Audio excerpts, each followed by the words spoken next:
This is the second letter in number one of your no calculus section. I gotta derive this thing. So, first thing I do is notice that it's not a log that I can derive easily, at least in the form that it's in. So what I'm gonna do is use change of base formula. So here is the change of base formula over here in red to the right. The base, the b, stays in the basement of the fraction. That's how I like to remember it. So back over to this, I'm going to use that change base formula. My base is 5, and then my a is this thing right here. So maybe I'll write a, and this is my b. So when I do my change of base, I get y equals, here we go, I get 12 ln of the a. Ln of a is cubed root of x squared plus 1. And then I get over ln, get over ln of 5. So, there's kind of two ways to go at it from here. I'm going to do one way, and I might do the other way, depending on how it goes. But, so, what I'm going to do here is change this right here to a, that's the same as what I circled in blue, x squared plus 1 to the 1/3. So what I'm going to do is use my plug rule and take the power and move it out front of the ln. So what I get is y equals 12 over ln 5. That's kind of my coefficient out front. That's this junk. Times, when I move that 1/3 out, I get 1/3 ln of x squared plus 1. I think it's easier to deal with it in this form than it is to leave that 1/3 inside of the ln. Then the power rule stuff becomes more complicated, and I think you're more likely to make a mistake. So, anyway, how do I move? There we go. So I need to now derive, so I'm still like rewriting the original function so that it becomes easy to derive. I will rewrite it in one more form and get the 12 and the 1/3 give me a 4 over ln 5 times ln of x squared plus 1. The reason why I'm not writing that second ln in a fraction is because that whole first fraction is kind of like a coefficient. There's nothing that's changing there.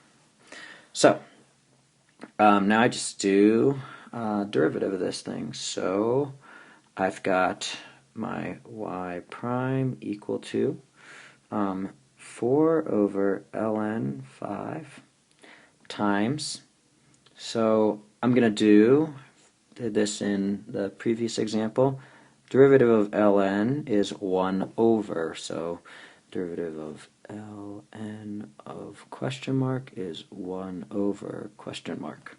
So the derivative of this ln piece is 1 over what I did in red here. So that's x squared plus 1.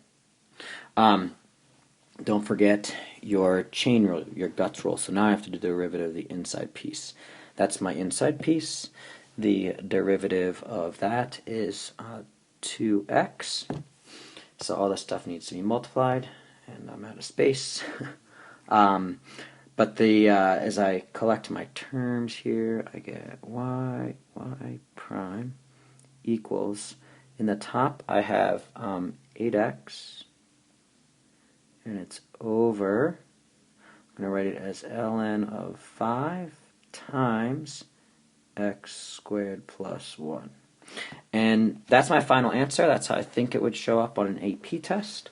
I'm going to go ahead and show you the other way up top how to do this. So maybe I will. Ooh, there's my answer. Oop, nope, still learning how to use this thing. All right, so that is my answer there. Let me come back up to here. So another way I could go, if you remember we were back here, maybe I'll do this in pink. Let's see. Okay, take it. Hold on. There we go. Okay, figured it out. So I've got this thing right here. I'm gonna rewrite it in a slightly different form. So I've got it as 12.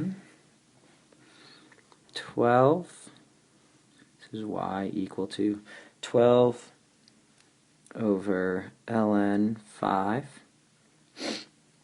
times ln of, I'm going to use a bracket, x squared plus 1 to the 1/3. So I'm just writing that cubed root as a power. So if you don't recognize the plug rule piece that I talked about right here, you can still derive it this way. I just think that it's more work algebraically, and you've got more places where you can make errors.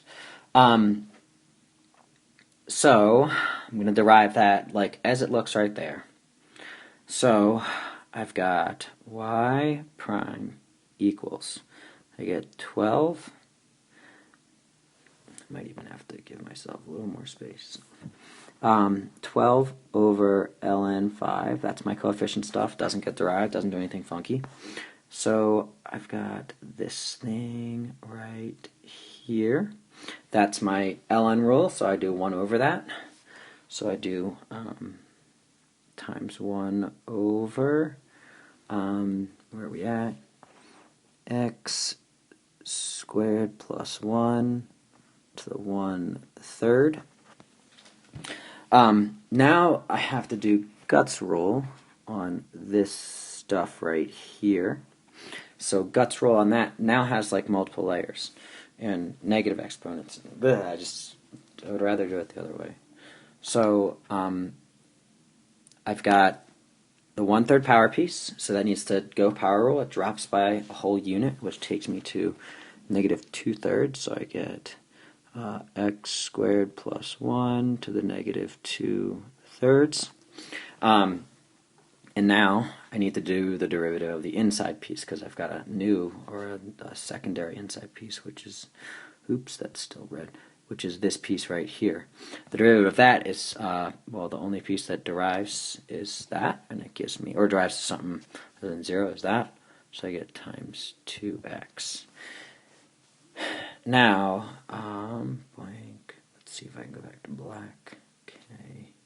So what I get, actually I want to be in pink. There we go. So what I get is y prime equals, I'm going to kind of combine everything all at once, although, what did oh, do you see what I did? And this is why I don't like this, I forgot when I did my power rule here to write 1/3. So I put a 1/3 out front there. See, like, I would have gotten it wrong. Anyway, so, because there's just so many different parts that are being derived, and I think it's just so much easier to do the other way. Anyway, I get, I'm going to combine all my numbers. I got 12, I got a 1/3 and a 2. I multiply them, that gives me 4. And then times 2 gives me 8. So I get 8 times x. You know, I'll cross out things. Took care of. And then I get a fraction bar. And in the bottom, I get my ln of 5. Now, if you're not good with exponents, this may be tough. But I got a negative 2/3 and a 1/3. when I move the negative 2/3 to the bottom, it becomes a positive 2/3. Then I use like multiplication rules of powers 1/3 and to that piece to the 1/3, so I get my piece to the 1/3 times my piece to the 2/3. Well, that's just equal to the piece, where the piece is this. So I get, when I move my exponents around, x squared plus 1 to the first power, which hopefully, let's see if I can zip, I should be able to, anyway. You can see that these two things right here are the same. I do think that the first way is easier. So, anyway, that's it.